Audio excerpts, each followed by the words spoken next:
Plastic ನಿಷೇಧ ಮಾಡಿದ್ವಿ. ನೀವು ನೋಡಿ 2023 ಇವತ್ತು ಎಷ್ಟು ದೊಡ್ಡ ಬದಲಾವಣೆ ಆಗಿದೆ. ನಾನು ಸಂಪೂರ್ಣವಾಗಿ ಬದಲಾವಣೆ ಆಗಿದೆ ಅಂತ ಹೇಳಲ್ಲ, ಆದರೆ ನಾವು ಅದಕ್ಕೆ ವ್ಯವಸ್ಥಿತವಾಗಿ ನಾವು ಜಾವೇದ್ ವಾಸಿ ಅಂತ ಹೇಳಿ ಮಧ್ಯಪ್ರದೇಶದಲ್ಲಿ ಒಳ್ಳೆ ರೀತಿಯಲ್ಲಿ ಮಾಡಿದಂಥವ್ರು ಕರೆಸಿ ಬೆಂಗಳೂರಿನಲ್ಲಿ DDMPಗೂ ಸಲಹೆ ಕೊಟ್ಟಿದ್ದು. ನಾವು ಚಿಂತಾಮಣಿಗೆ ಅವ್ರ ಹತ್ರ ಸಮಗ್ರವಾದಂಥ ವರದಿ ತಗೊಂಡು ಆ ವರದಿ ಅಂತ ನಾವು ಪ್ರತಿಯೊಂದು ವಾರ್ಡ್ಗೂ ಒಂದೊಂದು ಟಿಪ್ಪರ್ ಬೇಕು. ಕೆಲವು ಕಡೆ ಉದಾಹರಣೆಗೆ ರಾಣಿಯಮ್ಮ ವಾರ್ಡಲ್ಲಿ, ಇನ್ನ ಕೆಲವು ಪ್ರದೇಶದಲ್ಲಿ ಈಗ 28, 29 ಕೆಲವು ಕಡೆ ಸೊಂದಿಗಳಿದ್ದಾರೆ, ಅಲ್ಲೆಲ್ಲ ಟಿಪ್ಪರ್ ವಾಹನ ಹೋಗೋದಿಲ್ಲ. 28, 29 ಬಹುಶಃ 30 ನಾವು ಪ್ರಾಬ್ಲಮ್ ಇರೋದಿಲ್ಲ. 23, 24 ಇದೆ. ಅಂತ ಕಡೆ ಕಳ್ಳ ಗಾಡಿ ಬಳಸಬೇಕು. ಟಿಪ್ಪರ್ ಎಲ್ಲೆಲ್ಲಿ ಹೋಗುತ್ತೆ ಟಿಪ್ಪರ್ ಅಲ್ಲಿ ಹೋಗ್ಬೇಕು. ಒಂದು ವಾರ್ಡ್ಗೆ ಒಂದೇ ಟಿಪ್ಪರ್ ಇರಬೇಕು. ಮೊದಲು ಎಷ್ಟಿತ್ತು 12 ಟಿಪ್ಪರ್ ಇತ್ತು, ಇವತ್ತೆಷ್ಟಿದೆ 32 ಟಿಪ್ಪರ್ ಇದೆ. ಯಾಕೆ ಹಿಂಗೆಲ್ಲ ಪ್ರಯತ್ನ ಮಾಡಿದ್ವಿ? ಇವೆಲ್ಲ ಯಾಕೆ ಯೋಚನೆ ಮಾಡಬಾರ್ದಾಗಿತ್ತು? ನಾನು ಯಾಕೆ ABCD ಅಭಿವೃದ್ಧಿ ಬಗ್ಗೆ ಗೊತ್ತಿಲ್ಲ ಅಂದ್ರೆ ಇದೆ, ನಮ್ಮನ್ನು ನಾವು ಅಭಿವೃದ್ಧಿ ಮಾಡೋ ನಿಟ್ಟಿನಲ್ಲಿ ತೊಡಗಿಸ್ಕೋಬೇಕಾಗುತ್ತೆ. ಈ ಊರಿಗೆ ಏನ್ ಮಾಡಿದ್ರೆ ಅನುಕೂಲ ಆಗುತ್ತೆ ಅನ್ನೋದನ್ನ ನಾವು ಫಸ್ಟ್ ಯೋಚನೆ ಮಾಡಬೇಕು. ನಾವೆಲ್ಲರಿಗೂ ಒಳ್ಳೆಯವರಾಗಬೇಕು ಅನ್ನೋ ಒಂದು, ನಾನು ಈ ಕೈ ಮೇಲೆ ಕೂರಿಸ್ಕೊಳ್ತೀನಿ, ಈ ಕೈ ಮೇಲೆ ಕೂರಿಸ್ಕೊಳ್ತೀನಿ, ಈ ಕಡೆ ಮೇಲೆ ಕೂರಿಸ್ಕೊಳ್ತೀನಿ, ಸುಧಾಕರ್ ಅವರು ಅಲ್ಲಿ ಕೂರಿಸ್ತಾರೆ, ಇಲ್ಲಿ ಕೂರಿಸ್ತಾರೆ, ಯಾವ ಪ್ರಚಾರ ಇದು? ಇವೆಲ್ಲ ಎಷ್ಟು ದಿವಸ ನಡೀತಾರೆ? 10 ವರ್ಷ ನಡೀತು. ಜನಕ್ಕೆ ಬೇಕಾಗಿರ್ತಕ್ಕಂಥದ್ದು ಜನರ ಬದುಕಿನಲ್ಲಿ ಬದಲಾವಣೆ ಆಗುವಂಥದ್ದು, ಜನರಿಗೆ ನಾಳೆ ಅವ್ರ ಜೀವನ ಮಟ್ಟ ಸುಧಾರಣೆ ಆಗ್ತಕ್ಕಂಥದ್ದು ಇವ್ರು ಮಾಡ್ಬೇಕಾಗಿರ್ತಕ್ಕಂಥದ್ದು. ಇವತ್ತು ಭುಜದ ಮೇಲೆ ಕೈ ಹಾಕಿದ್ರು, ತಲೆ ಮೇಲೆ ಕೈ ಇಟ್ರು ಅಂದ್ರೆ ಭಸ್ಮಾಸುರ ತರ ಕೈ ಇಡೋ ಪರಿಸ್ಥಿತಿ ಆಗಿದೆ. ಇದೆಲ್ಲ ನಾನು ಯಾಕೆ ಹೇಳ್ತಾ ಇದ್ದೀನಿ ಅಂದ್ರೆ, ಇವನ್ನೆಲ್ಲ ನಮ್ಮ ಜನ ಯಾವ ರೀತಿ ನಂಬ್ತಾರೆ, ಯಾವ ರೀತಿ ಮರಳಾಗ್ತಾರೆ. ದಯವಿಟ್ಟು ಬದಲಾವಣೆಗಳು ನೋಡ್ತಾ ಇರಿ. ಈಗ ಒಂದೊಂದೇ ಕೆಲಸಗಳು ಪ್ರಾರಂಭ ಆಗ್ತಾ ಇದ್ದಾವೆ, ನೀವು ಕಣ್ಣಾರೆ ನೋಡಿ. ನಾನು ಪ್ರತಿಯೊಂದು ಮನೆಗೂ ಬಂದು ಏನೋ ಮಾಡ್ತೀನಿ ಅಂತ ಹೇಳಿ ಕಷ್ಟ ಆಗುತ್ತೆ, ಆದ್ರೆ ಪ್ರತಿಯೊಬ್ಬರ ಬದುಕಲ್ಲಿ ಏನಾದ್ರೂ ಬದಲಾವಣೆ ತರಬೇಕು ಅಂತಕ್ಕಂಥ ಒಂದು ಪ್ರಾಮಾಣಿಕ ಪ್ರಯತ್ನ ನಾನು ಮಾಡ್ತಾ ಇದ್ದೀನಿ. ನಾನು ಯಾವುದು ಚುನಾವಣೆ ದೃಷ್ಟಿಯಲ್ಲಿ ಮಾಡ್ತಾ ಇಲ್ಲ. ಚುನಾವಣೆ ಸಂದರ್ಭದಲ್ಲಿ ನೀವು ಸ್ವತಂತ್ರರಿದ್ದೀರಿ. ಅಂದು ಇಂದು ಮಾಡಿ ಈಗ 1,30,00,000 ಬಂದಿದೆ ವಸೂಲಿ. ಮೊನ್ನೆ ಎಲ್ಲ ಬೀಗ ಹಾಕ್ತೀನಿ, ನಿರಂತರವಾಗಿ ಒತ್ತಡ ಹಾಕಿ ವಸೂಲಿ ಮಾಡಕ್ಕೆ ಟ್ರೈ ಮಾಡ್ತಾ ಇದ್ದೀನಿ. ಯಾವ್ದು ಬಾಡಿಗೆ 2,000 ರೂಪಾಯಿ, 2,000 ರೂಪಾಯಿ ಕೊಡ್ತಿದ್ರೆ ಹಿಂಗೆ. ಮುನ್ಸಿಪಲ್ ಚಲಪತಿ ನಮ್ಮ ಹಿಂದೆ ಬಿದ್ದಾನೆ, ನಮ್ಗೆ 2 ಕೋಟಿ ಕೊಡಿ 3 ಕೋಟಿ ಕೊಡು ಟ್ಯಾಕ್ಸ್ ಅಂತ ಚಲಪತಿ ಹಿಂದೆ ಬಿದ್ದಾನೆ. ಸ್ಟೇಡಿಯಂ ಅಂಗಡಿಗಳು ಯಾರ ಹತ್ರ ಕೊಡ್ಬೇಕು? ಎಲ್ಲಿಂದ ವಸೂಲಿ ಮಾಡ್ಬೇಕೀಗ? ಟ್ಯಾಕ್ಸ್ ಯಾರು ಕೊಡ್ಬೇಕೀಗ? ನೋಡಿ ಹೆಂಗಿದೆ ನೋಡಿ. ಇದನ್ನ ಕೇಳಿದ್ರೆ ನಾನು ಕೆಟ್ಟವನು.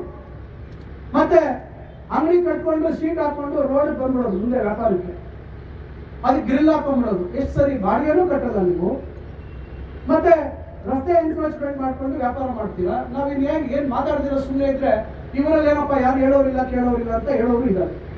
ಕೇಳಿದ್ರೆ ನಿಮ್ಗೆ ಬೇರೆ ಬಂದಿರೋದು ಅದನ್ನೇ ಮಾತಾಡ್ತಾರೆ, ಅದನ್ನೇ ಹೇಳ್ತಾರೆ ಅಂತ ಹೇಳ್ತಾರೆ. ನಾವೇನ್ ಮಾಡ್ಬೇಕು ಹೇಳಿ? ಯಾವ ರೀತಿ ನಾನು ಒಬ್ಬ ಜನಪ್ರತಿನಿಧಿ, ನಾನು ನಿಮ್ಮೆಲ್ಲರ ಮುಂದೆ ಹಂಚ್ಕೊಳ್ತಾ ಇದ್ದೀನಿ, ನಾನು ಯಾವ ರೀತಿ ಕೆಲಸ ಮಾಡ್ಬೇಕು ಹೇಳಿ? ನಿಷ್ಕ್ರಿಯವಾಗಿದ್ರೆ 2 ಕೋಟಿ 3 ಕೋಟಿ ಬಾಕಿ ಉಳಿತದೆ, IDSMT ದುಡ್ಡು ಉಳಿತದೆ. ಒಳ್ಳೆಯಪ್ಪ ಚೆನ್ನಾಗಿ ಮಂಚೋರಪ್ಪ ಅಂದ್ರೆ ಕೆಲವರಿಗೆ ಒಳ್ಳೆಯದಾಗ್ಬಿಟ್ರೆ ಸಾಕ? ಇಡೀ ಕ್ಷೇತ್ರದ ಜನರ ಒಳ್ಳೆಯದು, ಅವರ ಅಭಿವೃದ್ಧಿಗೋಸ್ಕರ ನಾವು ಒಳ್ಳೇದಾಗಬಾರ್ದ? ಇದೆಲ್ಲ ನಾನು ಮಾತಾಡ್ತೀನಿ ಅಂತ ಹೇಳಿ ಕೆಲವರು ಪಾಪ ನಮ್ಮ ಮೇಲೆ ಬೇಜಾರು. ನಾನು ಎತ್ಕೊಂಡು ಹೋಗುವಂಥದ್ದು ಏನಿದೆ, ನಾನು ತಂದ್ಕೊಂಡು ಹೋಗುವಂಥದ್ದು ಏನಿದೆ, ದಯವಿಟ್ಟು ಯೋಚನೆ ಮಾಡಿ. ನಾನು ವ್ಯಾಪಾರ ಮಾಡಲಿ ಚೆನ್ನಾಗಿರ್ಲಿ, ನಾನು ಬೇಡ ಅಂತ ಕೇಳಿಲ್ಲ, ಆದ್ರೆ ಬಾಡಿಗೆ ಕರೆಕ್ಟಾಗಿ ಕಟ್ಟಿ. ಮುನ್ಸಿಪಾಲಿಟಿ ಅಂಗಡಿಗಳು ಎಷ್ಟು ಬಾಡಿಗೆ ಬಾಕಿ ಇತ್ತು ಚಲಪತಿ, ಆ ಬಾಡಿಗೆಗೂ ವಸೂಲಿ ಮಾಡ್ತಿದ್ವಿ. 8,000 ರೂಪಾಯಿ ಇತ್ತು. ಅದ್ಯಾರೋ ಗುರು ರಾಘವೇಂದ್ರ ಅಂತ ಕಮಿಷನರ್ ಚಿತ್ತಾಪುರದಿಂದ ಹೋದಾಗ ಅಕೌಂಟ್ ಅಲ್ಲಿ 8,000 ಇತ್ತು. ಚಲಪತಿ ಬಂದ್ಮೇಲೆ ಎಷ್ಟಾಯ್ತು? ಚಲಪತಿ ಬಂದ್ಮೇಲೆ ಎಷ್ಟಾಯ್ತು? ಈಗ ಎಷ್ಟಿದೆ ಅಕೌಂಟ್ ಅಲ್ಲಿ ಚಲಪತಿ ಕೇಳಿ. ಈಗ ಬಿ ಖಾತಾದು ನಮ್ಮ ಸರ್ಕಾರ ಬಂದ್ಮೇಲೆ ಬಿ ಖಾತಾ ಕೊಡುವಂತ ಕೆಲಸ ಮಾಡಿದ್ವಿ. ಸ್ಲಮ್ ವಾರ್ಡ್ ಅಲ್ಲಿ ಹಕ್ಕುಪತ್ರ ಕೊಟ್ಟು ಕೊಟ್ಟೋದ್ರು. ಈಗ ಅದಕ್ಕೆಲ್ಲ 1 ರೂಪಾಯಿ ತಂದು ಈಗ ಅವ್ರಿಗೆಲ್ಲರಿಗೂ ಖಾತೆ ಮಾಡುವಂತದ್ದು. ಅದಕ್ಕೂ ಇವತ್ತು ಒಂದೊಂದ್ ಕಡೆಯಿಂದ ಮಾಡ್ತಾ ಇದ್ವಿ. ಅದು ಇವತ್ತು ವಿತರಣೆ ಮಾಡ್ತಾ ಇದ್ರು. ಈಗ ಸ್ವಲ್ಪ ಜನಕ್ಕೆ ಖಾತಾ ವಿತರಣೆ ಮಾಡ್ತಾ ಇದ್ವಿ. ಇದು ಸರ್ಕಾರ ಅವತ್ತು 2022ರಲ್ಲಿ ಎಲ್ಲಾ ನಗರಸಭೆಗಳಿಗೆ ಕೊಟ್ಟಿರ್ತಕ್ಕಂಥ ಗ್ರಾಂಟ್. ಸುಮಾರು 25 ಕೋಟಿ ರೂಪಾಯಿ ಗ್ರಾಂಟ್ ಅನ್ನ ಎಲ್ಲಾ ನಗರಸಭೆಗಳಿಗೆ ಕೊಡುವಂತ ಕೆಲಸ ಮಾಡಿದ್ರು. ದೊಡ್ಡ ನಗರಸಭೆಗಳು ಕೊಟ್ಟರು, ಪುರಸಭೆಗಳಿಗೆ ಕೊಡಲಿಲ್ಲ. ಈ ಅನುದಾನದಲ್ಲಿ ನಾವು ಸರಿಯಾದ ರೀತಿ ಉಪಯೋಗ ಆಗಬೇಕು ಅಂತ ಕರ್ತೇವೆ. ಮತ್ತು 15th ಫೈನಾನ್ಸ್ ಅಲ್ಲಿ ನಾವು ಉದಾಹರಣೆಗೆ ಟಿಪ್ಪು ನಗರ ಮತ್ತು ಚೌಡರೆಡ್ಡಿಪಾಳ್ಯದಲ್ಲಿ ನಿರಂತರವಾಗಿ ಒಳಚರಂಡಿ ಸಮಸ್ಯೆ ಆಗ್ತಾ ಇದೆ. ಅದು ನಾವು ಅರ್ಬನ್ ವಾಟ್ಸಪ್ ಬೋರ್ಡ್ ಅವ್ರನ್ನ ಕರೆಸಿ ಯಾಕೆ ಸಮಸ್ಯೆ ಆಗ್ತಾ ಇದೆ ಅಂದ್ರೆ ಹಿಂದೆ ಲೆವೆಲ್ಸ್ ಸರಿಯಾಗಿ ಹಾಕಿಲ್ಲ ಸರ್, ರಿವರ್ಸ್ ಹಾಕಿದ್ದಾರೆ. ಈಗ ಈ ಭಾಗದಲ್ಲಿ ಪೂರ್ತಿ ಒಳಚರಂಡಿಯನ್ನು ಬದಲಾಯಿಸಬೇಕು ಅಂತ ಮಾಡ್ತಾ ಇದ್ದೀವಿ. KGN ಸ್ಕೂಲ್ ಭಾಗದಲ್ಲೂ ಕೂಡ ಒಳಚರಂಡಿ ವ್ಯವಸ್ಥೆ ಸಮಸ್ಯೆ ಆಗಿದೆ.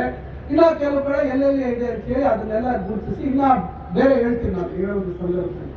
ಅಲ್ಲಿಗೆ ಸುಮಾರು ಒಟ್ಟು 2 ಸೇರಿ 3 ಕೋಟಿ ರೂಪಾಯಿಗಳನ್ನ ಹಚ್ಚಿದ್ರೆ ನಾವು 15th ಫೈನಾನ್ಸ್ ಅಲ್ಲಿ ನಗರಸಭೆ 2 ವರ್ಷಗಳಲ್ಲಿ ತಗೊಂಡ್ವಿ. 2023-24, 24-25 ತಗೊಂಡಾಗ ಒಂದಕ್ಕೆ ಹಣ ಬಿಡುಗಡೆ ಆಯ್ತು. ಅದು 1 ಕೋಟಿ ಟೆಂಡರ್ ಆಗಿದೆ. ಈಗ ಇನ್ನೊಂದು ಮೊನ್ನೆ ಹಣ ಬಿಡುಗಡೆ ಆಯ್ತು, ಕೇಂದ್ರ ಸರ್ಕಾರದಿಂದ ಬಂತು, ಅದನ್ನ ಮತ್ತೆ ಕೊಟ್ಟಿದ್ದೀವಿ. ಈಗ ಅದನ್ನ ನಾವು ಟೆಂಡರ್ ಕರೆದಿರ್ತಕ್ಕಂಥ ಕೆಲಸ ಮಾಡಿದ್ದೀವಿ. ಈ ರೀತಿ ಪ್ರತಿಯೊಂದು ನಾವು ಒಂದು ವ್ಯವಸ್ಥಿತವಾಗಿ ಆಗ್ಬೇಕು ಅಂತ ಹೇಳಿ ಈಗ ಮತ್ತೊಂದು ಸ್ಕೀಮ್ ಈಗ KYDFC ಮುಖಾಂತರ NGT ಒಂದು ಗ್ರಾಂಟ್ ತಗೊಂಡಿದ್ದೀವಿ ನಾವು ಒಳಚರಂಡಿ ವ್ಯವಸ್ಥೆಗೆ. ಸುಮಾರು ನಾನು 40 ಕೋಟಿ ರೂಪಾಯಿ ನಾನು ನಮ್ಮ ಬೈಟಿ ಸುರೇಶ್ ಅವರು ನನಗೆ ವಿಶೇಷವಾಗಿ ಅದನ್ನು ಕೊಡುವಂತ ಕೆಲಸ ಮಾಡಿದ್ರು. ಚಿಂತಾಮಣಿಗೆ 40 ಕೋಟಿ, ಶಿವಮೊಗ್ಗಕ್ಕೆ 30 ಕೋಟಿ, ಚಿಕ್ಕಬಳ್ಳಾಪುರಕ್ಕೆ 30 ಕೋಟಿ. ಇದ್ರ ಜೊತೆಯಲ್ಲಿ ಮತ್ತೊಂದು ಒಂದು ಶುದ್ಧೀಕರಣ ಘಟಕ, ತ್ಯಾಜ್ಯ ಶುದ್ಧೀಕರಣ ಘಟಕ, ಸಿವೇಜ್ ಟ್ರೀಟ್ಮೆಂಟ್ ಪ್ಲಾಂಟ್ ಈಗ ಅಲ್ಲಿ ಚೊಕ್ಕರಗಳ್ಳಿ ಹತ್ರ ಒಂದು ಜಾಗ 2 ಎಕರೆ ಜಾಗ ನಿಗದಿಯಾಗಿದೆ, ಮುನ್ಸಿಪಾಲಿಟಿ ಬಂದಿದೆ. ಅಲ್ಲಿ ಮಾಡಬೇಕು ಅಂತೇಳಿ ಒಟ್ಟು 52 ಕೋಟಿದು ಮಾಡ್ತಿದ್ದೀವಿ. ಇನ್ನ ಉಳಿದಂತ ಇನ್ನ ಬಹಳಷ್ಟು ಏನು ಒಂದು 20 ಕೋಟಿಯಲ್ಲಿ ಸುಮಾರು ಭಾಗಗಳಲ್ಲಿ ನಗರದಲ್ಲಿ ಕೆಲವು ಭಾಗಗಳಲ್ಲಿ UGD ಇಲ್ಲ, ಅದನ್ನ ತಂದುಕೊಂಡಿದ್ದೀವಿ. ಅದ್ರ ಜೊತೆಗೆ ಇನ್ನ ಬೇಕಾಗಿರ್ತಕ್ಕಂಥದ್ದು ಇನ್ನ ನಾವು ಎಲ್ಲ ಪೂರ್ತಿ ಸಮಗ್ರವಾಗಿ ಅದನ್ನ KYDFC ಅವರು ಸರ್ವೆ ಮಾಡಿದ್ದಾರೆ. ಇನ್ನ 30 ಕೋಟಿ ಬೇಕು ಅಂತ. ಯಾಕಂದ್ರೆ ಇಲ್ಲಿರ್ತಕ್ಕಂಥ STP ಹಳೆಯದು 2 ಒಟ್ಟಿಗೆ ಇದು ನಾವು ಮಾಡ್ತಾ ಇರ್ತಕ್ಕಂಥದ್ದು. ಮತ್ತು ನಾನು ಹೇಳುವಂಥದ್ದು ಇವತ್ತು ಕಾಲೇಜುಗಳು. ಈಗ ಅನಿಲ್ ಅವರು ಹೇಳ್ತಾ ಇದ್ರು ಕಾಲೇಜುಗಳ ಬಗ್ಗೆ. ಕೋಲಾರಲ್ಲಿ ಮಹಿಳಾ ಕಾಲೇಜಿಗೆ 21 ಕೋಟಿ ಕೊಟ್ಟಿದ್ದಾರೆ. ಟೆಂಡರ್ ಪ್ರಕ್ರಿಯೆ ಈಗ ಪ್ರಗತಿಯಲ್ಲಿದೆ. ಅಲ್ಲಿ ಸುಮಾರು 3,000ಕ್ಕಿಂತ ಹೆಚ್ಚು ಮಕ್ಕಳಿದ್ದಾರೆ, 3,500 ಮಕ್ಕಳು. ಈಗ 40 ಕೋಟಿ ಬೇಕಾಗುತ್ತೆ. ಅದು ಬಿಲ್ಡಿಂಗ್ ನಾವು ತಯಾರು ಮಾಡಿ ನಾವು ವಿನ್ಯಾಸ ಮಾಡಿಸಿರುವಂಥದ್ದು. ಈಗ ನಾನು ಹೋದ ವರ್ಷ 21 ಕೋಟಿ ಕೊಟ್ಟಿದ್ದೀನಿ. ಬಾಯ್ಸ್ ಕಾಲೇಜ್ಗೆ ಅಲ್ಲಿ ಜಾಗ ಕೊರತೆ ಇತ್ತು, ಈಗ ಅಲ್ಲಿ ಹೊಸ ವಿನ್ಯಾಸ ಮಾಡ್ತಿದ್ದೀನಿ. ಅದು 40 ಕೋಟಿ ಚಿಲ್ಲರೆಗೆ ಎಸ್ಟಿಮೇಟ್ ಮಾಡ್ತಿದ್ದೀನಿ. ಈಗ ಅಲ್ಲಿ ಅವ್ರಿಗೂ ಈ ವರ್ಷ ಈಗ ಒಂದು 20-25 ಕೋಟಿ ಕೊಡಬೇಕು ಅಂತಕ್ಕಂಥ ತೀರ್ಮಾನ ಮಾಡಿದ್ದೀನಿ. ಅಲ್ಲಿ ಚಿಂತಾಮಣಿಯಲ್ಲಿ ಈಗಾಗಲೇ ನಮ್ಮ ಬಾಯ್ಸ್ ಕಾಲೇಜ್ಗೆ ಈಗಾಗಲೇ ಸುಮಾರು 17-18 ಕೋಟಿ ಅನುದಾನ ಕೊಟ್ಟು ಕಾಮಗಾರಿ ಪ್ರಗತಿಯಿದೆ. ಸಂಪೂರ್ಣವಾಗಿ ಒಂದು ಭವಿಷ್ಯತ್ತಿನ ದೃಷ್ಟಿಯಲ್ಲಿ ಏನೇನು ಆಗಬೇಕು ಅಂತ ಹೇಳಿ ಮಾಡುವಂತ ಕೆಲಸ ಮಾಡ್ತಾ ಇದ್ವಿ.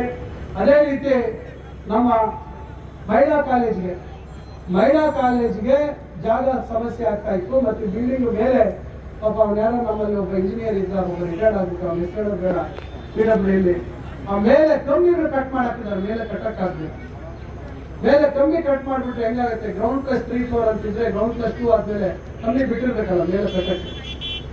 ಇನ್ನೊಂದು ಬಿಲ್ಡಿಂಗ್ ಗ್ರೌಂಡ್ +2 ಕಟ್ಟಿಲ್ಲ. ಇದೆಲ್ಲ ಕೆಲವು ತಪ್ಪು ಮಾಡಿದ್ದಾರೆ. ಅದಕ್ಕೆ ಏನ್ ಮಾಡೋದು ಅಂತ ಯೋಚನೆ ಮಾಡಿ ಎರಡು ಶಿಫ್ಟ್ ಅಲ್ಲಿ ನಡೀತಾ ಇದೆ ಕಾಲೇಜ್. 2 ಪಾಳಿ, ಒಂದು ಬೆಳಗ್ಗೆ 8 ಗಂಟೆಯಿಂದ ಒಂದು 11 ಗಂಟೆವರೆಗೆ ಒಂದು ಬ್ಯಾಚ್, ಆಮೇಲೆ ಒಂದು ಬ್ಯಾಚ್. ಹೆಣ್ಮಕ್ಳು ಸುಮಾರು 2,000ಕ್ಕಿಂತ ಹೆಚ್ಚು ಮಕ್ಕಳಿದ್ದಾರೆ. ಇವರೆಲ್ಲ ತೊಂದರೆ ಆಗಬಾರ್ದು ಅಂತೇಳಿ ಪಕ್ಕದಲ್ಲಿ ನಾನು ಅವತ್ತು ಕಾಲೇಜ್ಗೆ ಹೋಗಿದ್ದೆ. ಕಾಲೇಜ್ಗೆ ಹೋದಾಗ ಹೇಳಿದ್ರು, ಸರ್ ಪಕ್ಕದಲ್ಲಿ PWD ಇದು ಬೆಸ್ಕಾಂ ಜಾಗ ಇದೆ, ಅದನ್ನು ಕೊಡಿಸಿ ಸರ್ ಅಂತ ಹೇಳಿದ್ರು. 1 ಎಕರೆ ನಾವು ಜಾಗ ಸುಮಾರು 40-50 ಕೋಟಿ ಬೆಲೆ ಬಾಳ್ತದೆ. ಅವರಿಗೆ 1.5 ಕೋಟಿ ಹಣ ಕೊಟ್ಟು ಅಲ್ಲಿ 3 ಎಕರೆ ಜಾಗ ಕೊಡಿಸ್ತೇವೆ ದೊಡ್ಡಳ್ಳಿ ಹತ್ರ. ಈಗ ಅದು ಕೂಡ ನಮ್ಗೆ ಬಂದಿದೆ, ಮೊನ್ನೆ ಪೂಜೆ ಮಾಡಿದ್ದೀವಿ. 23.5 ಕೋಟಿ ಇವತ್ತು ಅಲ್ಲಿ ಬಿಲ್ಡಿಂಗ್ ಮಾಡುವಂಥದ್ದಕ್ಕೆ, ಹೊಸ ಬಿಲ್ಡಿಂಗ್ ಮಾಡೋದಕ್ಕೆ ಈಗ ನಾವು ಟೆಂಡರ್ ಎಲ್ಲ ಈಗ 1 ಹಂತದಲ್ಲಿ 9 ಚಿಲ್ಲರೆ ಕೋಟಿ ಆಗಿದೆ. ಮಿಕ್ಕಿದ್ದು ಪೀಸಲ್ಲಿ ಸುಮಾರು 2-3 ಹಂತದಲ್ಲಿ ದುಡ್ಡು ಕೊಟ್ಟಿರೋದ್ರಿಂದ ಅದು 23 ಕೋಟಿ ಕೆಲಸ ಈಗ ಅಲ್ಲಿ ಶುರುವಾಗಿದೆ. 20 ಕೋಟಿಗಳ ಯೋಜನೆಯಲ್ಲಿ ಅವಾಗಲೂ ಕೂಡ ನಾವು ಎಲ್ಲ ರಸ್ತೆಗಳನ್ನ, ಪ್ರಮುಖ ರಸ್ತೆಗಳನ್ನ ಆಯ್ಕೊಂಡು, ಇಲ್ಲಿ ಉದಾಹರಣೆಗೆ ನಮ್ಮ MG ರೋಡ್ ಪ್ರಾರಂಭ ಆದ್ರೆ ಕನಿಷ್ಠ ಅಲ್ಲಿ ಪಟಾಳಮ್ಮ ದೇವಸ್ಥಾನದವರೆಗೆ ಅಥವಾ ನೆಕುಂದಿ ಸ್ಕೂಲ್ ಅವ್ರಿಗೆ ಹೋಗ್ಬೇಕು, ನಂತರ ಕೆಳಗೆ ರೈಲ್ವೆ ಸ್ಟೇಷನ್ ಅವ್ರಿಗೆ ಹೋಗ್ಬೇಕು. ಈ ರೀತಿ ಒಂದು ಯೋಜನೆ ಇಲ್ಲ ಶಾಂತಿನಗರದಿಂದ ಪ್ರಾರಂಭ ಆದ್ರೆ ಪಟಾಳಮ್ಮ ದೇವಸ್ಥಾನದವರೆಗೂ ಆ ರಸ್ತೆ ಆಗ್ಬೇಕು. ಈ ರೀತಿ ಒಂದು ಉದ್ದದ ರಸ್ತೆ ಆಗ್ಬೇಕು. ನಿರ್ದಿಷ್ಟವಾಗಿ ಇಂಥ ವಾರ್ಡು ಅಂತ ವಾರ್ಡು ಅಂತಕ್ಕಂಥ ಭಾವನೆ ಇರಬಾರ್ದು ಅಂತೇಳಿ ಸಮಗ್ರವಾಗಿ ನಗರದ ಅಭಿವೃದ್ಧಿ ಆಗಬೇಕು ಅಂತಕ್ಕಂಥ ದೃಷ್ಟಿಯಲ್ಲಿ ಅವತ್ತು ನಾವು 8.5 ವರ್ಷದಲ್ಲಿ KMRP ಮತ್ತು ನಗರೋತ್ಥಾನ ಇವೆರಡು ಯೋಜನೆಗಳನ್ನ ಕೈಗೆತ್ತಿಕೊಂಡು ಮಾಡುವಂತ ಕೆಲಸ ಮಾಡಿದ್ವಿ. ಆಗ ಗುತ್ತಿಗೆದಾರರು ಒಂದಾಗಕ್ಕೆ ಅವಕಾಶ ಮಾಡಿಕೊಳ್ತೀರಾ. ಅವತ್ತು ಸೇವಿಂಗ್ ಅಮೌಂಟ್ ಆಯ್ತು, ಸೇವಿಂಗ್ಸ್ ಅಮೌಂಟ್ ಉಳಿತಾಯ ಅಮೌಂಟ್ ಆಯ್ತು. ಆ ಉಳಿತಾಯ ಅಮೌಂಟ್ ಅಲ್ಲಿ ಇನ್ನೊಂದಷ್ಟು ರಸ್ತೆಗಳು ತಗೊಂಡ್ವಿ. ಆಗ ಒಬ್ಬ ಅಧಿಕಾರಿ ಅದನ್ನ ಕೊಡೋಕೆ ಒಪ್ಪಲಿಲ್ಲ. ನಾವು 1 ವರ್ಷ ನಿರಂತರವಾಗಿ ಅವ್ರ ಜೊತೆ ಗಲಾಟೆ ಮಾಡಿ KUIDFCಯಲ್ಲಿ ನಂತರ ಅದನ್ನ ಮಂಜೂರು ಮಾಡಿಸಿದ್ವಿ. ಮಂಜೂರು ಮಾಡಿಸಿ ಚುನಾವಣೆ 2013ರಲ್ಲಿ ನಾವು ಚುನಾವಣೆಯಲ್ಲಿ ಟೆಂಡರ್ ಆಗಿ ಎಲ್ಲ ಕಾಮಗಾರಿ ಪ್ರಾರಂಭ ಮಾಡಕ್ ಮುಂಚೆ ಕೋಡ್ ಆಫ್ ಕಾಂಡಕ್ಟ್ ಬಂದಿದ್ರಿಂದ ನಾವು ಅದನ್ನ ಪ್ರಾರಂಭ ಮಾಡಕ್ ಆಗಲಿಲ್ಲ.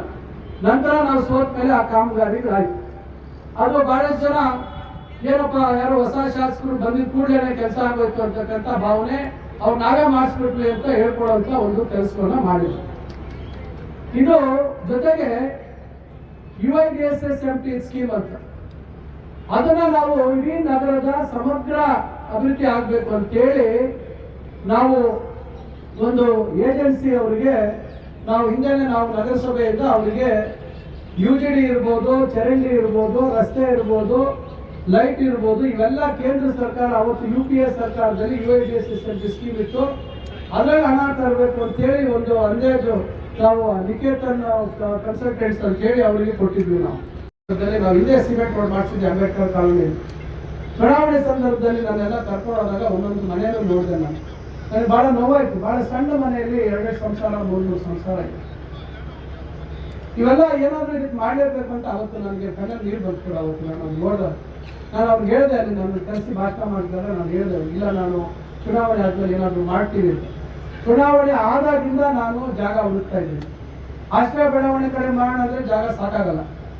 ಇನ್ನ ಈ ಕಡೆ ಜಾಗ ಹುಡುಕ್ಬೇಕು ಅಂತೇಳಿ ಈಗ ನಾವು ಧರ್ಮಟೆಯಲ್ಲಿ ಒಂದು ಸುಮಾರು 400-500 ಎಕರೆ ಗುಡಿಸ್ತಿದ್ದೀವಿ. ಅಲ್ಲಿ ಸ್ವಲ್ಪ ರೈತರು ಮಧ್ಯಮಧ್ಯಲ್ಲಿದ್ದಾರೆ, ಅವರೆಲ್ಲ ಪರ್ಯಾಯ ವ್ಯವಸ್ಥೆ ಮಾಡುವಂತ ಕೆಲಸ ಮಾಡ್ತಾ ಇದ್ದೀವಿ.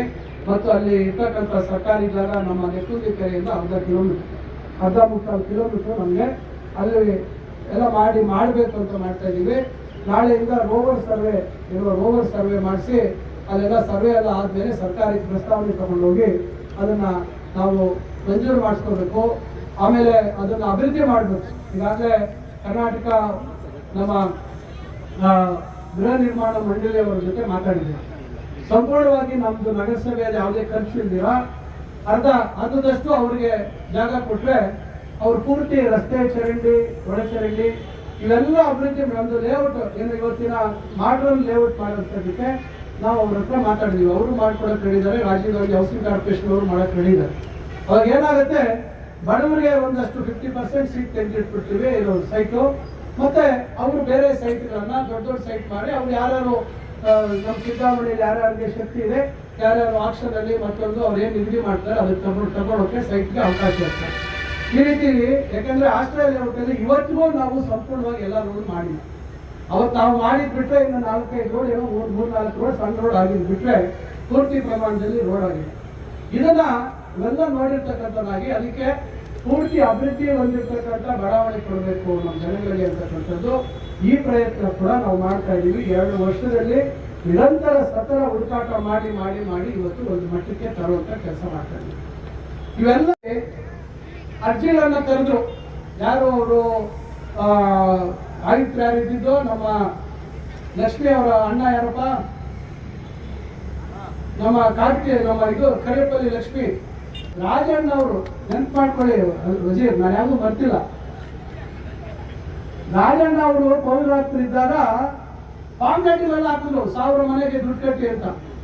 1000 ಮನೆ ಮಂಜೂರಾಗ್ಬಿಟ್ಟಿದೆ ಅಂತ. ಏನಪ್ಪಾ ಸರ್ ಅದಕ್ಕೆ ಎಷ್ಟು ಜನ, ಸುಮಾರು 15-16 ಸಾವಿರ ಜನ ಅರ್ಜಿಗಳು ಹಾಕಿದ್ರು. 400, 500, 700, 800 ರೂಪಾಯಿ ಖರ್ಚು ಮಾಡಿ ಅರ್ಜಿಗಳು ಹಾಕಿದ್ರು. ಏನಾಯ್ತು ಇವತ್ತದು? ಎಲ್ಲರಿಗೂ ಬಂತು. ಯಾಕೆ ಯಾರು ಇದನ್ನೆಲ್ಲ ಚುನಾವಣೆ ಸಂದರ್ಭದಲ್ಲಿ ಮತ್ತೊಂದು ಸಂದರ್ಭದಲ್ಲಿ ಯಾಕೆ ಯಾರು ಕೇಳೋದಿಲ್ಲ? ನೀವು ಯಾಕೆ ಹಿಂಗೆಲ್ಲ ಮರ್ತೋಗ್ತೀರಾ? ಏನೂ ಆಗಲಿಲ್ಲ. ಅದು ಕಡೆಗೆ ಎಲ್ಲ ಫಿಲ್ಟರ್ ಆಗಿ ಏನೋ 3,000 4,000 ಇದರ ಅರ್ಜಿಗಳು ಈಗ ಯಾರು ಮನೆ ಇಲ್ಲದೆ ಇರ್ತಕ್ಕಂಥವ್ರು ಅಂತ. ನಾನು ತಮ್ಗೆ ಹೇಳುವಂಥದ್ದು, ದಯವಿಟ್ಟು ತಾವು ಸಹಕಾರ ಕೊಡ್ಬೇಕು. ನಾನು ಒಪ್ಕೊಳ್ತೇನೆ, ಸಂಸಾರಗಳು ದೊಡ್ಡದಾಗತ್ತೆ. ಆದ್ರೆ ನಾವು ಮನೆ ಒಂದು ಇಟ್ಕೊಂಡು ಇನ್ನೊಂದು ಸೈಟ್ ಕೊಡಿ ಅಂತ ಹೇಳಿದ್ರೆ ಈ ಭೂಮಿಯಲ್ಲಿ ಜಾಗನೇ ಸಾಕಾಗಲ್ಲ. ಈ ಭೂಮಿ ಮೇಲೆ ಎಲ್ಲರಿಗೂ ನನ್ನ ಮನೆಯಲ್ಲಿ 4 ಜನ ಮಕ್ಕಳಿದ್ದಾರೆ, 4 ಸೈಟ್ ಕೊಡಿದ್ರೆ ಈ ಭೂಮಿ ಮೇಲೆ ಜಾಗನೇ ಸಾಕಾಗಲ್ಲ, ಜಾಗನೂ ಸಿಗಲ್ಲ, ಯಾರು ಕೊಡೋದಿಲ್ಲ. ಅದಕ್ಕೋಸ್ಕರ ಯಾರು ಕೊಡೋಕ್ಕಾಗಲ್ಲ. ಸುಮ್ಮನೆ ಯಾಕಪ್ಪ ಇಷ್ಟರ ನಾವು ಸುಮ್ಮನೆ ಇರೋಣ. ಅದರಿಂದ ನಾನು ಈ ರೀತಿ ಆಗ್ಬಾರ್ದು. ಏನಿದ್ದಾರೋ ಗೊತ್ತಿಲ್ಲ, ಅದು ನೋಡ್ಬೇಕು. ಆಮೇಲೆ ನಾವೆಲ್ಲರೂ ಲೆಕ್ಕ ಜನದ ಮುಂದೆ ಇರಲಿ, ಚಿಂತಾಮಣಿ ಜನನೇ ಅರ್ಥ ಮಾಡ್ಕೊಳ್ಳಿ, ಯಾರ ಲೆಕ್ಕ ಸರಿ ಯಾರ ಲೆಕ್ಕ ತಪ್ಪು ಅನ್ನುವಂಥದ್ದನ್ನ ಜನ ತೀರ್ಮಾನ ಮಾಡ್ತಾರೆ. ನಾವು ಅವರು ಮತ್ತೊಬ್ಬರು ಅಲ್ಲ ಅಂತಕ್ಕಂಥ ಮಾತ್ರ. ಈಗ ಅಲ್ಪಸಂಖ್ಯಾತರ ಇಲಾಖೆಯಿಂದ ನಗರದಲ್ಲಿರ್ತಕ್ಕಂಥ ಅಲ್ಪಸಂಖ್ಯಾತರ ಭಾಗಕ್ಕೆ ನಮ್ಮ ಸರ್ಕಾರ ಬಂದ ಮೇಲೆ ವಿಶೇಷವಾದಂತಹ ಒತ್ತನ್ನು ಕೊಟ್ಟು ಸುಮಾರು 1,000 ಕೋಟಿ ಈ ರಾಜ್ಯದಲ್ಲಿ ಬಿಡುಗಡೆ ಮಾಡಿತು. ಮುಖ್ಯಮಂತ್ರಿಗಳು ಮಾಡಿದ್ರು. ನಮಗೆ ಜಮೀರ್ ಅಹಮದ್ ಖಾನ್ ಅವರು 7 ಕೋಟಿ ರೂಪಾಯಿ ಕೊಟ್ಟಿದ್ದಾರೆ. 2 ಕೋಟಿ ಗ್ರಾಮೀಣ ಪ್ರದೇಶಕ್ಕೆ ವಿನಿಯೋಗ ಮಾಡ್ತಾ ಇದೀವಿ. ಚಿನ್ನಸಂದ್ರಕ್ಕೆ 1 ಕೋಟಿ ರೂಪಾಯಿ ಕೊಡ್ತಾ ಇದೀವಿ. ಇಲ್ಲ ಬೇರೆ ನಮ್ಮ ಕೊಡದವಾಡಿಗೆ ಸ್ವಲ್ಪ ಕೊಡ್ತಾ ಇದೀವಿ. ಇನ್ನೂ 2-3 ಗ್ರಾಮಕ್ಕೆ ಸತಿ ಕೊಡ್ತಾ ಇದೀವಿ. ಮುಂದೆ ಇನ್ನು ಹೆಚ್ಚು ಕೊಡುವಂಥದ್ದು ಮಾಡ್ತೀವಿ. ನಗರಕ್ಕೆ 5 ಕೋಟಿ ರೂಪಾಯಿ ಮೀಸಲಿಟ್ಟಿದ್ದೀವಿ. ಈಗ ಅದು ಕೂಡ ಕೆಲವೆಲ್ಲ ಪಟ್ಟಿಯೆಲ್ಲ ಕೊಂಡ್ಕೊಂಡಿದ್ದೀನಿ, ಅದನ್ನ ಅಂತಿಮ ಮಾಡ್ತೀವಿ. ಈಗ ಮುಂದೆ ಈ ವರ್ಷ ಕೂಡ ನಮ್ಗೆ ಮತ್ತೆ 1,000 ಕೋಟಿ ಕೊಟ್ಟಿದ್ದಾರೆ. ಈ ವರ್ಷದಲ್ಲೂ ಮತ್ತೆ ಒಂದು 7-10 ಕೋಟಿ ಗ್ಯಾರಂಟಿ ತರುವಂತ ಪ್ರಯತ್ನ ಇದೆ. ಇದರಿಂದ ಒಂದ್ ಕಡೆ ನಗರಸಭೆ ಇರ್ಬೋದು, ಒಂದ್ ಕಡೆ KVDFC ಇರ್ತೀವಿ, ಬೇರೆ ಬೇರೆ ಯೋಜನೆಗಳಲ್ಲಿ ಒಂದು ವ್ಯವಸ್ಥಿತವಾಗಿ ನಗರದ ಸಮಗ್ರ ಅಭಿವೃದ್ಧಿ ಆಗ್ಬೇಕು ಅಂತಕ್ಕಂಥ ಪ್ರಯತ್ನ ಮಾಡ್ತಾ ಇದ್ದೀವಿ. ಸ್ಲಮ್ ಬೋರ್ಡ್ ಅಲ್ಲಿ ಕೂಡ ಈಗ ಹರೀಶ್ ಹೇಳ್ತಾ ಇದ್ವಿ, ಇವತ್ತು ಸಪ್ತೇಶ್ವರ ಕಾಲೋನಿ, ಹಿಂದೆ ಸಪ್ತೇಶ್ವರ ಕಾಲೋನಿಯಲ್ಲಿ UGD ಮಾಡಿಸ್ತವನೇ ನಾನು. 1-2 ರೋಡ್ ಏನೋ ಮಿಸ್ ಆಗಿತ್ತು. ಆದ್ರೆ ನಾನು ನನ್ನ ಶಾಸಕರ ಅನುದಾನದಲ್ಲಿ ಮಾಡಿಸ್ಕೊಟ್ಟಿದ್ದೆ. ಬೇಕಾದ್ರೆ ದಾಖಲೆ ತರಿಸಿ ನಾನು ಸಪ್ತೇಶ್ವರ ಕಾಲೋನಿಯಲ್ಲಿ ಸಿಮೆಂಟ್ ರೋಡ್ಗಳನ್ನು ಮಾಡಿಸಿದವನು ನಾನು. ಜನ ಕಾಲೋನಿಯಲ್ಲಿ UGD ಮಾಡಿಸಿದವನು, IHSDP ಇನ್ನೊಂದು ಸ್ಕೀಮ್ ಎಲ್ಲ ಮಾಡಿಸಿದವರು ನಾವು. ಎಲ್ಲ ಕಾಲೋನಿಗಳಲ್ಲೂ ಅವತ್ತು ನಮ್ಮ ರಸ್ತೆಗಳು ಸಿಮೆಂಟ್ ರೋಡ್ ಮತ್ತೊಂದು ಅಭಿವೃದ್ಧಿ ಮಾಡಿದ್ರು. ಆದ್ರೆ ಈಗ ನನ್ನ ಆಲೋಚನೆಗಳು ಬದಲಾವಣೆ ಆಗಿದೆ. ಇದೇ ಟೈಡ್ ಸಂಸ್ಥೆಯವರ ಮುಖಾಂತರ 7 ಸ್ತಂಭಗಳ ಸಮಗ್ರ ಸರ್ವೆ ಮಾಡಿಸಿದ್ದೀನಿ. ಟೋಟಲ್ ಸ್ಟೇಷನ್ ಸರ್ವೆ ಮಾಡಿಸಿದ್ದೀನಿ. ಬಂಡೆ ಮೇಲೆ ಇರ್ತಕ್ಕಂಥ ಅಲ್ಲಿರ್ತಕ್ಕಂಥ ಸ್ಲಮ್ ಅಲ್ಲಿ ಪ್ರತಿ ಮನೆಯ ಸರ್ವೆ ಮಾಡಿಸಿದೀವಿ. ಅವ್ರು ಏನ್ ಬೇಕು ಅಂತಕ್ಕಂಥದ್ದು ಕಣ್ಮುಂದೆ ಇರ್ತಕ್ಕಂಥ ಚಿತ್ರಣ. ಮಾಡಿರ್ತಕ್ಕಂಥ ಗುಣಮಟ್ಟದ ರಸ್ತೆಗಳು ಹಾಳಾಯ್ತು. ಯಾರು ಯಥವಾ ಇಷ್ಟಾನುಸಾರ ರಸ್ತೆಗಳು ಅಗೆಯಕ್ಕೆ ಶುರು ಮಾಡಿದ್ರು. ಸ್ವೇಚ್ಛಾಚಾರ ಸಿಕ್ತು, ಯಾರು ಏನ್ ಬೇಕಾದ್ರೆ ಮಾಡ್ಬೋದು. ಪೇಪರ್ ಎಲ್ಲಿ ಬೇಕಾದ್ರೆ ಬಿಸಾಕ್ಬೋದು, ಕಸ ಎಲ್ಲಿ ಬೇಕಾದ್ರೆ ಬಿಸಾಕ್ಬೋದು. ಯಾಕಂದ್ರೆ ಒಳ್ಳೆಯವರು, ನಾವೆಲ್ಲ ಕೆಟ್ಟವರು. ನಮ್ಮ ಊರು ಸ್ವಚ್ಛವಾಗಿರ್ಬೇಕು, ನಮ್ಮ ಪರಿಸರ ಚೆನ್ನಾಗಿರ್ಬೇಕು, ನಮ್ಮೂರು ಮಾದರಿಯಾಗಿರ್ಬೇಕು, ನಮ್ಮ ಜನಕ್ಕೆ ಒಳ್ಳೇದಾಗ್ಲಿ ಅಂತ ಹೇಳಿ ನಾವು ಎಲ್ಲ ಮಾಡಿದ್ವಿ. ಕಾಲೇಜ್ ಬಿಲ್ಡಿಂಗ್ಗಳು ಇರ್ಬೋದು, ಅದಕ್ಕೊಂದು ರೂಪ ಕೊಡುವಂತ ಕೆಲಸ ಮಾಡಿದ್ವಿ. ಡಿಗ್ರಿ ಕಾಲೇಜ್ ಇರ್ಬೋದು, PUC ಕಾಲೇಜುಗಳು ಇರ್ಬೋದು, ಇವೆಲ್ಲಕ್ಕೂ ಒಂದು ರೂಪ ಕೊಡುವಂತ ಕೆಲಸವನ್ನು ಮಾಡ್ತೀವಿ ನಾವು. ಇವೆಲ್ಲ ಒಂದೊಂದು ನಾವು ಮಾಡ್ಕೊಂಡು ಬಂದ್ವಿ. 10 ವರ್ಷ ಬಹುಶಃ ಪಟ್ಟಿ ಅವ್ರು ಕೊಟ್ಟರೆ ಬಹುಶಃ ಹೇಳ್ಬೋದು. ಇವತ್ತು ಇವೆಲ್ಲ ನಾವು ನಗರೋತ್ಥಾನ ಯೋಜನೆ 2 ಸತಿ ಬಂದಿದೆ. ಒಂದ್ ಸತಿ ಬಂದಿದ್ದ ದುಡ್ಡಲ್ಲ ಭಕ್ತಳ್ಳಿ ಹಸಿನ ಕೆರೆಗೆ ಹೋಯ್ತು. ಇನ್ನು ಮಿಕ್ಕಿದ ದುಡ್ಡು ಎಲ್ಲೆಲ್ಲಿ ದೊಡ್ಡ ದೊಡ್ಡ ಕೆರೆಗಳಿದಾವೆ. ಚಿಂತಾಮಣಿ ಮಾಳಪ್ಪಲ್ಲಿ ಕೆರೆ ಬಹಳ ದೊಡ್ಡದು. ಅಲ್ಲಿ ಯಾರಾದ್ರೂ ಬಿದ್ದೋದ್ರೆ ಸತ್ತೋಗ್ತಾರೆ. ಯಾವ್ದು ಮಾಳಪ್ಪಲ್ಲಿ ಕೆರೆ ಅಂದ್ರೆ ಶೆಣಸಟ್ಟಹಳ್ಳಿ ಕೆರೆ, PWD ಆಫೀಸ್ ಮುಂದೆ. ಅದಕ್ಕೆ ರಸ್ತೆಗೆ ಬ್ಯಾರಿಯರು, ಇದೆಲ್ಲೋ ರಸ್ತೆಗೆ ಬ್ಯಾರಿಯರು, ಇವೆಲ್ಲ ಅವಶ್ಯಕತೆ ಇತ್ತ? ಬ್ಯಾರಿಯರ್ ಹಾಕೋ ಅವಶ್ಯಕತೆ ಇತ್ತ? ಒಂದು ವ್ಯವಸ್ಥಿತವಾಗಿ ಊರೊಳಗೆ ಇರ್ತಕ್ಕಂಥ ರಸ್ತೆಗಳು ಮಾಡ್ಬೋದಾಗಿತ್ತು. ಯಾವುದೇ ಪಕ್ಷ ಇರಲಿ. 10 ಕೋಟಿ ರೂಪಾಯಿ SFC ಗ್ರಾಂಟು ವಿಶೇಷ ಅನುದಾನ ಅವರು ತಂದಿರ್ತಕ್ಕಂಥದ್ದು. ಅದು ಎಲ್ಲ ಹಾಕಿದ್ದಾರೆ ಅಂದ್ರೆ 4.5 ಕೋಟಿ ವಾರ್ಡ್ ನಂಬರ್ 12 ಹಾಕಿದ್ದಾರೆ. ಬೇರೆ ಇನ್ನೆಲ್ಲೂ ಹಾಕಿರ್ಲಿಲ್ಲ. ಬೇರೆ ಯಾರು ಅವರ ಸದಸ್ಯರು ವಾರ್ಡ್ ಇರಲಿಲ್ಲ. ನಾವು ಅದನ್ನ ರಿಅಪ್ರೋಪ್ರಿಯೇಟ್ ಮಾಡಿದ್ವಿ. ಈಗ ಅಕ್ಷಯ್ ಹೇಳ್ತಾ ಇದ್ರು, ಒಂದು ರಸ್ತೆ 200 ಮೀಟರ್ ಇದ್ರೆ 50-60 ಮೀಟ್ರು, ಚರಂಡಿ ಒಂದು 50 ಮೀಟ್ರು. ಇದು ಯಾವ ರೀತಿ ಉಪಯೋಗ ಆಗುತ್ತೆ ಜನಕ್ಕೆ? ನಾವು ಬರೀ ಸದಸ್ಯರು ಇರಲಿಲ್ಲ, ನಾನು ಇನ್ವೈಟ್ ಅಂತ ಹೋಗ್ತಿದ್ದೆ, ಏನು ಆಹ್ವಾನಿತರು ಅಂತ ಹೋಗಿ ಆ ಸ್ಟೇಡಿಯಂ ಅಭಿವೃದ್ಧಿ ಮಾಡಿ ನಂತರ ಶಾಸಕರನ್ನೇ ಅಧ್ಯಕ್ಷರು ಮಾಡಿ. ಎಷ್ಟಪ್ಪ ಅಂಗಡಿ ಬಾಡಿಗೆ ಅಂದ್ರೆ ಬರೀ 2,000 ರೂಪಾಯಿ.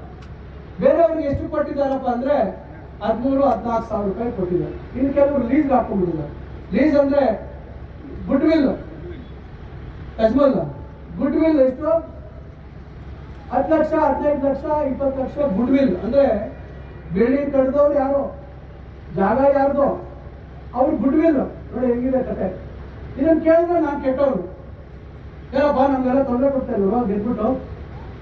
ಎಷ್ಟಪ್ಪ ಬಾಕಿ ಇತ್ತು ಅಂದ್ರೆ ಬರೀ 1.25 ಕೋಟಿ ಬಾಕಿ ಇತ್ತು. ಎಷ್ಟಿತ್ತು ಬಾಕಿ? 1.25 ಕೋಟಿಗೆ ಬಾಕಿ ಇದ್ದಿದ್ದು. ಯಾಕಂದ್ರೆ ಒಳ್ಳೆಯವರಲ್ಲ, ಬಾಡಿಗೆ ಕೇಳೋಂಗಿಲ್ಲ. ನಮ್ ಶಾಲೆ ಅಂಗಡಿ ಬೇಕಿಲ್ಲ, ಶಾಲೆ ಅರ್ಹತೆ ಇಲ್ವಾ, ಶಾಲೆ ಬೇಡ ಅಂಗಡಿ. ಮನೋರಲ್ಲ ನಮ್ಮ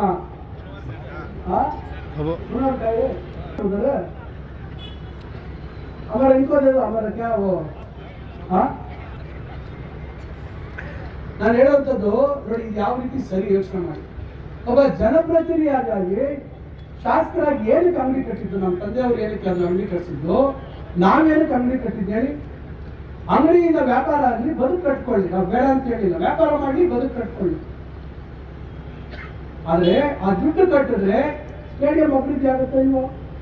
ಸ್ಟೇಡಿಯಂ ಬೆಳೆಸ್ಕೊಳ್ಳೋ ಇಡೀ ರಾಜ್ಯದಲ್ಲಿ ಯಾವುದೇ ತಾಲೂಕು ಕೇಂದ್ರದಲ್ಲಿ ಈ ರೀತಿ ಆದಾಯ ಬರುವಂತ 194 ಅಂಗಡಿ ಇಲ್ಲ. ದಯವಿಟ್ಟು ಗಮನಿಸಿ. ಇದು ಯಾರು ಮಾಡಿದ್ದು? 10 ವರ್ಷದಲ್ಲಿ ಆಯ್ತಾ ಇದು? ಯಾರು ಕಟ್ಟಿದ್ದು? ಆಕ್ಷನ್ ಮಾಡಲಿಲ್ಲ 4-5 ವರ್ಷ ಅದಕ್ಕೆ ಬಿಲ್ಡಿಂಗ್ ನಡೀತು. ಏನ್ ಮಾಡ್ಬೇಕಿತ್ತು? ಎಲೆಕ್ಟ್ರಿಫಿಕೇಶನ್ ಮಾಡಿ ಶೆಡ್ ಇಡಬೇಕಾಗಿತ್ತು ಅಷ್ಟೇ. ಟೆಕ್ಸಾ ಕಂಪನಿಯಿಂದ ಅಸೆಸ್ಮೆಂಟ್ ಮಾಡಿಸಿದ್ದೆ ಬಾಡಿಗೆ ಎಷ್ಟು ಅಂತ. ಟೆಕ್ಸಾ ಅಂತ ಕಂಪನಿ, ಸರ್ಕಾರದ company, Indian institute of sciences ಅವರು, ರಾಕ್ ಸೈನ್ಸ್ ಅವರು ಇವೆಲ್ಲ ಬಂದು ಸ್ಟಡಿ ಮಾಡಿ ಆ ಕೆರೆನೇ ದೊಡ್ಡದು ಮಾಡಬೇಕು, ಹೊಸದು ಮಾಡಬೇಕು.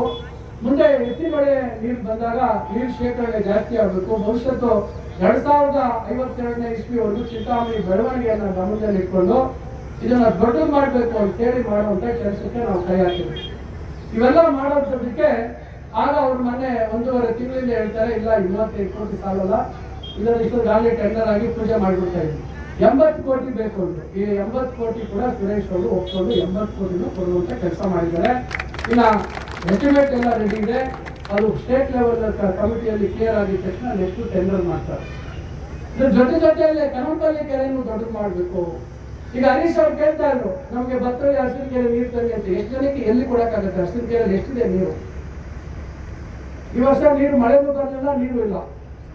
ಈಗ ಅದಕ್ಕೆ ಕನಂಬಲ್ಲಿ ಕೆರೆಗೂ ನಾವು ದೊಡ್ಡದು ಮಾಡೋಣ, ಶೇಖರಣೆ ಸಾಮರ್ಥ್ಯ ಅಂತೇಳಿ ಅದಕ್ಕೊಂದು 35-36 ಕೋಟಿ ಅಂದಾಜು ಮಾಡಿಸಿದೆ. ಅದೊಂದೇ ಅದು ಸ್ಕೀಮಲ್ಲಿ ಕೊಡ್ತೀನಿ ಅಂತ ಹೇಳಿದ್ರು. ಅದು ಕಾರಣಾಂತರದಿಂದ ಏನಾಯ್ತು, ನಮ್ಗೆ ಪೂರ್ಣ 35 ಕೋಟಿ ಬರಲಿಲ್ಲ. ಟ್ಯಾಂಕ್ಸ್ ಅಂಡ್ ಪಾರ್ಕ್ಸ್ ಡೆವಲಪ್ಮೆಂಟ್ ಅಲ್ಲಿ 12 ಕೋಟಿ ಮಾತ್ರ ಕೊಟ್ಟಿದ್ದಾರೆ ಮಂಜೂರಾಗಿ. ಅದು 12 ಕೋಟಿ ಆಗಲ್ಲ ಅಂತ ಹೇಳಿ ಮತ್ತೆ ರೀಎಸ್ಟಿಮೇಟ್ ಮಾಡಿಸಿದ್ವಿ. ಮತ್ತೆ ಅದಕ್ಕೆ ಇನ್ನೊಂದು 30 ಕೋಟಿ ಅಂತ ಹೇಳಿ ಒಟ್ಟು 42 ಕೋಟಿ ಪ್ರಸ್ತಾವನೆ. ಈಗ ಮತ್ತೆ ಅದನ್ನ ನಾವು ಪ್ರಯತ್ನ ಮಾಡ್ತಾ ಇದ್ವಿ. ಅದನ್ನು ಮಂಜೂರು ಮಾಡ್ಕೊಡ್ತೀವಿ ಅಂತಕ್ಕಂಥ ಮಾತನ್ನ 12 ಕೋಟಿ ಜೊತೆಗೆ ಇನ್ನು ಹೆಚ್ಚುವರಿ 30 ಕೋಟಿ ಕೊಡೋದಕ್ಕೆ ಸುರೇಶ್ ಅವರು ಒಪ್ಕೊಂಡಿದ್ದಾರೆ. ಸ್ಕೀಮು ಐಡಿಎಸ್ ಅಲ್ಲೇ ಬಿಲ್ಡಿಂಗ್ ಅಲ್ಲೇ ಎಲ್ಲ ಎಷ್ಟು ಕಷ್ಟಪಟ್ಟು ಬಿದ್ದೋಗುವಂತ ಬಿಲ್ಡಿಂಗ್ಗೆ ಜೀವ ಕೊಟ್ಟಿವಿ. ಆದ್ರೆ 2013ರಿಂದ 2023ವರೆಗೂ ಅಲ್ಲಿ ಏನ್ ಆಯ್ತು ಆ ದಾಖಲೆಗಳೇ ಇಲ್ಲ. ಹರಾಜಾಗಿರೋ ದಾಖಲೆ ಇಲ್ಲ, ಯಾರು ಅಡ್ವಾನ್ಸ್ ಕೊಟ್ಟಿರೋ ದಾಖಲೆ ಇಲ್ಲ, ಯಾರಿಗೆ ಬಾಡಿಗೆ ಕೊಟ್ಟಿದ್ದಾರೆ ದಾಖಲೆ ಇಲ್ಲ. ಇದು ಆಡಳಿತದ ಕಾರ್ಯವೈಖರಿ. ಇದು ಇವರು ಮಾಡಿರ್ತಕ್ಕಂಥ ಆಡಳಿತದ ಕಾರ್ಯವೈಖರಿ ಅಂತಕ್ಕಂಥದ್ದನ್ನ ಇವತ್ತು ಅಲ್ಲೇ ನಾವು ಈಗಾಗಲೇ ಅಲ್ಲಿ ಅವಾಗ ರಿಪೇರಿ ಮಾಡಿದ್ರು ಬಿಲ್ಡಿಂಗ್, ಬಿದ್ದೋಗಂತ ಬಿಲ್ಡಿಂಗ್. ಕೆಲವು ಕಡೆ ರೂಫ್ ಎಲ್ಲ ಬಂದಿದೆ, ಕೆಲವು ಕಡೆ ಪೇವ್ಮೆಂಟ್ ಹೋಗಿದೆ, ಇವೆಲ್ಲ ಆಗಿದೆ. ಅದ್ರ ಜೊತೆಗೆ ನಗರದ ಹೃದಯ ಭಾಗದಲ್ಲಿ ಏನೋ ಬೆಂಗಳೂರು ರಸ್ತೆ, ಅಲ್ಲಿ MG ರಸ್ತೆಯಲ್ಲಿ ಇರುವಂತ ಫುಟ್ಪಾತ್ ಅಲ್ಲಿ ವ್ಯಾಪಾರ ಬಿಸಿಲಲ್ಲಿ ಮಾಡುವಂತವ್ರಿಗೆ ಒಂದು ಒಳ್ಳೆ ವ್ಯವಸ್ಥಿತವಾಗಿ ಮಾಡಬೇಕು ಅಂತ ಹೇಳಿ ಅಲ್ಲಿ ನಾವು ರ್ಯಾಂಪ್ ಎಲ್ಲ ಹಾಕಿ ಫಸ್ಟ್ ಫ್ಲೋರ್ ಅಲ್ಲಿ ಬಹಳ ಒಳ್ಳೆ ರೀತಿಯಲ್ಲಿ ದೊಡ್ಡ ಒಂದು ಉತ್ಕೃಷ್ಟವಾದಂತ ಒಂದು ಇದನ್ನ ಡಿಸೈನ್ ಅನ್ನ ಮಾಡಿಸಿದೀವಿ, ಒಂದು ವಿನ್ಯಾಸವನ್ನು ಮಾಡಿಸಿದೀವಿ. ಅದಕ್ಕೆ ನಾವು KUDFCಯಲ್ಲಿ 22 ಕೋಟಿ ರೂಪಾಯಿದು ಒಂದು ಯೋಜನೆ ಮಂಜೂರು ಮಾಡಿಸಿದೀವಿ. ಅದರಲ್ಲಿ 70% ಅವರು ಸಾಲ ಕೊಡ್ತಾರೆ, 30% ನಗರಸಭೆ. ನಮ್ಮ IDSMTಯಲ್ಲಿ ನಾವೀಗ ಸುಮಾರು 4 ಕೋಟಿ ರೂಪಾಯಿ ಅವ್ರಿಗಿದೆ. ಮೊನ್ನೆ ಎಲ್ಲ ವಸೂಲಿ ಮಾಡಿದ್ದೀವಿ, ಇನ್ನ ವಸೂಲಿ ಮಾಡುವಂಥದ್ದಿದೆ. ಅವೆಲ್ಲ ಬಾಕಿ ಎಲ್ಲ ವಸೂಲಿ ಮಾಡಿದ್ರೆ ಸುಮಾರು ನಮಗೆ ದುಡ್ಡಾಗುತ್ತೆ. ನಾವು ಈಗ 21-22 ಕೋಟಿದು ಎಸ್ಟಿಮೇಟ್ ಈಗ ಫೈನಲ್ ಆಗ್ತಾ ಇದೆ, ಟೆಂಡರ್ ಕರೆಯುವಂತೆ ಕೆಲಸ ಮಾಡ್ತೀವಿ.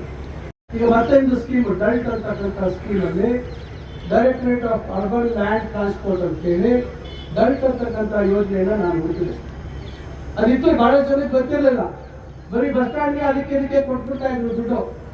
ಅದನ್ನ ನಮ್ಮ ಸುರೇಶ್ ಅವರ ಬೈರತಿ ಸುರೇಶ್ ಅವರ ಸಹಕಾರದಿಂದ ಇವತ್ತು ನಮ್ಮ ಕರಂಪಲ್ಲಿ ಕೆರೆ ಇದೆ, ಓಟಿಕೆರೆ ಕೆಳಗಡೆ ಇರೋದನ್ನ ಓಟಿಕೆರೆ ಅಂತಾರೆ. ಅಲ್ಲಿಂದ PCR ಕಾಂಪ್ಲೆಕ್ಸ್ ವರೆಗೂ 8,30,00,000 ಟೆಂಡರ್ ಪ್ರಕ್ರಿಯೆ ಆಗಿದೆ. Final letter of acceptance LOA ಕೊಡಬೇಕು. ಅದನ್ನ ಇದ್ರಲ್ಲಿ ಸೇರಿಸಿಲ್ಲ. ಇವತ್ತಿನ ಶಂಕುಸ್ಥಾಪನೆ ಸೇರಿಸಿದ ಕಾರಣ ಯಾಕಂದ್ರೆ ಈ ಒಂದೊಂದು ಪ್ರತ್ಯೇಕ ಆಗ್ಬೇಕು, ಒಂದೊಂದು ಸಪರೇಟ್ ಆಗಿ ಜನರಿಗೆ ತಿಳುವಳಿಕೆ ಬರಬೇಕು, ಗೊತ್ತಾಗಬೇಕು ಅಂತೇಳಿ ಅದನ್ನ ನಾವು ಇದ್ರಲ್ಲಿ ಸೇರಿಸಿಲ್ಲ. ಅದೇ ಸ್ಕೀಮಲ್ಲಿ ಈಗಾಗಲೇ ಜಗದೀಶ್ ಅವರು ಅಥವಾ ಅಕ್ಷಯ್ ಅವರು ಹೇಳಿದ್ರು, ಜಗದೀಶ್ ಅವರು ಹೇಳಿದ್ರು 1,61,00,000 ಆದಾಯ ಕೊಟ್ಟು ಈಗ ಅದು ಟೆಂಡರ್ ಪ್ರಕ್ರಿಯೆ ನಡೀತಾ ಇದೆ. ಅದು ಕೂಡ ನಂತರ ಈಗಾಗಲೇ ಟೆಂಡರ್ ಪ್ರಕ್ರಿಯೆ ಪೂರ್ಣ ಆಗಿ ಅದು LOA ಆಗಬೇಕು. ನಮ್ಮ ಕೋಲಾರ ಸುಭಾಷ್ ಚಂದ್ರ ಬೋಸ್ ವೃತ್ತ, ಅಲ್ಲಿ ವಾಲ್ಮೀಕಿ ಸರ್ಕಲ್, ಬಾಗೇಪಲ್ಲಿ ಸರ್ಕಲ್, ಅಲ್ಲಿ ಅದು 1 ಕೋಟಿ ರೂಪಾಯಿದು ಇದು ಡಲ್ಟಲ್ಲಿ ಮಾಡುವಂಥದ್ದು. ಜೊತೆಗೆ ನಿಮ್ಗೆಲ್ರಿಗೂ ಗೊತ್ತಿದೆ ರಾಮಕುಂಟೆ ಜಾಗನ ನಮ್ಮ ತಂದೆಯವರು ಬಹಳ ಹಿಂದೆನೆ ಅದನ್ನ ನಗರಸಭೆಗೆ ಕೊಟ್ಟಂತ ಸಂದರ್ಭದಲ್ಲಿ ಅಲ್ಲಿ ಖಾಸಗಿ ಬಸ್ ನಿಲ್ದಾಣ ಮಾಡಬೇಕು. ಈ ನಮ್ಮ ಮೆಕ್ಯಾನಿಕ್ಗಳು ಎಲ್ಲದರಲ್ಲಿ ರಿಪೇರಿ ಮಾಡ್ತಾರೆ, 2 ವೀಲರ್ಸ್ ಮತ್ತು ಈಗ ಟಾಟಾ ಏಸ್ಗಳು ಜಾಸ್ತಿ ಆಗಿದ್ದಾವೆ, ಬೊಲೆರೋ ಜಾಸ್ತಿ ಆಗಿದ್ದಾವೆ. ಇವೆಲ್ಲದಕ್ಕೂ ರಿಪೇರಿ ಮಾಡುವಂತವ್ರಿಗೆ ಒಂದು ಟ್ರಕ್ ರಿಪೇರ್ ಅಥವಾ ಅದಾದ್ಮೇಲೆ ಟೆಂಡರ್ ಎಲ್ಲ ಪ್ರಕ್ರಿಯೆ ಆದ್ಮೇಲೆ ಅದು ಒಂದು ಕಾರ್ಯಕ್ರಮ ನಾವು ಮಾಡಿದ್ವಿ. ಎಷ್ಟು ಕೋಟಿ ಇದು? 52 ಕೋಟಿ. ಯಾಕಂದ್ರೆ GST ಅದರಲ್ಲೇ ಸೇರ್ತದೆ 18%. ಅದು GST ಸೇರಿ ಹೇಳಕ್ಕಾಗಲ್ಲ. ನಾವು GST ಸೇರಿ ಸರ್ಕಾರಕ್ಕೆ, ರಾಜ್ಯ ಸರ್ಕಾರಕ್ಕೆ, ಕೇಂದ್ರ ಸರ್ಕಾರಕ್ಕೆ ಹೋಗುತ್ತೆ GST. ಇದು ಒಂದು ಮಾಡ್ತಾ ಇದ್ದೀವಿ. ಇನ್ನ ನೆಕ್ಕುಂಜಿ ಕೆರೆ ಯಾವ ಪರಿಸ್ಥಿತಿ ಇತ್ತು ಅಂತ ಸ್ವಲ್ಪ ಫೋಟೋಗಳು ನಮ್ಮ ಮಾಧ್ಯಮ ಸ್ನೇಹಿತರು ಸ್ವಲ್ಪ ಅದನ್ನೆಲ್ಲ ತೋರಿಸಿದ್ರೆ ಚೆನ್ನಾಗಿರ್ತಾ ಇತ್ತು. ನೆಕ್ಕುಂಜಿ ಕೆರೆ ಹೆಂಗಿತ್ತು, ಇದು ಗೋಪಸಂದ್ರ ಕೆರೆ ಯಾವ ರೀತಿ ಇತ್ತು, ಏನಾಗಿತ್ತು ಅಂತಕ್ಕಂಥದ್ದು. ಆ ನೆಕ್ಕುಂಜಿ ಕೆರೆಯನ್ನ ನಾನು ಗೆದ್ದ ತಕ್ಷಣ ಏನು ಅದಕ್ಕೆ UGD ನೀರು ಹೋಗ್ತಾ ಇತ್ತು ಅದನ್ನೆಲ್ಲ ಸರಿ ಈಗ ಪಕ್ಕಕ್ಕೆ ಹೋಗುವಂಥದ್ದಕ್ಕೆ ಮಾಡಿಸಿ, ಈಗ ಆ ಕೆರೆಯಲ್ಲಿ ಇದ್ದಂತ ಹಯಾಸಿಂತ್ ಮುದ್ದೆಗಳ ಗಿಡ ಏನಿತ್ತು ಅದೆಲ್ಲ ಸತ್ತೋಗಿದೆ. ಮೀನು ಸಾಗಾಣಿಕೆ ಮಾಡ್ತಾ ಇದ್ರು, ಅದನ್ನೆಲ್ಲ ರದ್ದು ಮಾಡಿಸಿದ್ವಿ. ಯಾಕಂದ್ರೆ UGD ನೀರಲ್ಲಿ ಮೀನು ಸಾಗಣೆ ಮಾಡ್ತಕ್ಕಂಥದ್ದು ಒಳ್ಳೆಯದಲ್ಲ. ಮತ್ತು ಕುಡಿಯೋ ನೀರಿನ ಟ್ಯಾಂಕು ಇವೆಲ್ಲ 10 ವರ್ಷಗಳು ಬಹಳ ಸೈಲೆಂಟ್ ಆಗಿದ್ರು. ಆ ಯಾವ ಪರಿಸ್ಥಿತಿಗೆ ಬಂತು ಅಂದ್ರೆ ಹಿಂದೆ 4 ಕೋಟಿ ರೂಪಾಯಿ 2006ರಲ್ಲಿ ಮಂಜೂರು ಮಾಡಿಸಿದ್ರು.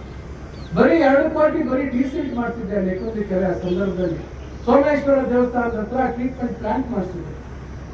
ಅದು ಕುಡಿಯೋ ನೀರಿನ ಕೆರೆ ಯಾವ ರೀತಿ ಬದಲಾಯಿತು ಅನ್ನೋದಕ್ಕೆ ಆಶ್ಚರ್ಯ ಆಗುತ್ತೆ. ನಾನು ಪೈಪ್ ಹಾಕ್ಸಿದ್ದೆ, ಸುಮಾರು 1.5 ಅಡಿ 1.25 ಅಡಿ ದಪ್ಪ ಇರ್ತಕ್ಕಂಥ ಪೈಪು. UGD ನೀರು ಹೆಂಗೀರ್ಕೋಟೆ ಕಾಲೋನಿ ಮತ್ತು ಈ ಕಡೆ ಪ್ರದೇಶದಿಂದ ಒಳಗೆ ಹೋಗ್ಬಾರ್ದು ಅಂತ ಪೈಪ್ ಲೈನ್ ಹಾಕ್ಸಿದ್ರು. ಆ ಪೈಪ್ ಎಲ್ಲ ಹೊಡೆದಾಕಿ,